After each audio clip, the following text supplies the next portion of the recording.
আর এইখানে দেখো আমি রেডি হয়ে যাচ্ছিলাম, যাবো হচ্ছে ছেলেকে একটু ডাক্তার দেখাতে যাবো, যেহেতু ওর ভ্যাকসিন ছিল ওই জন্য আগে একটু সর্দি হয়েছিল, সর্দি কাশি হয়েছিল ওই জন্য ডাক্তারটা দেখিয়ে তারপর ভ্যাকসিন দেবো। ডাক্তারকে গিয়ে দেখালাম, বললো ঠিকই আছে, এবার ভ্যাকসিনটা দিতে পারো, নাহলে ভ্যাকসিন তো দেওয়া যায় না সর্দি কাশি শরীর খারাপ করলে। আর ওকে টুপি পরে নিচে একটু বাড়িটা ঠান্ডা ঠান্ডা ওদের ছিল ওই জন্য।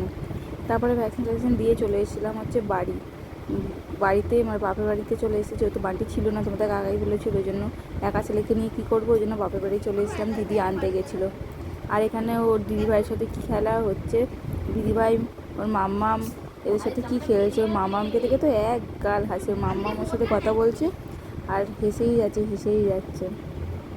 আর এখানে দেখো আমি মা সবাই মিলে বসেই আছি, একটু গল্প করছিলাম, আর বাচ্চাটাকে নিয়ে একটু সবাই খেলা করছিল। এবার দেখো ওর মাম্মা আরও কি গল্প আর কি হাসি দুজনের।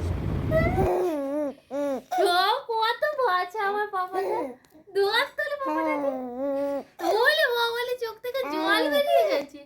হ্যাঁ গো, কোথায় প্যাক দিয়ে দিয়েছে, কোথায় কোথায় প্যাক দিয়েছে বাবা, দেখে আমার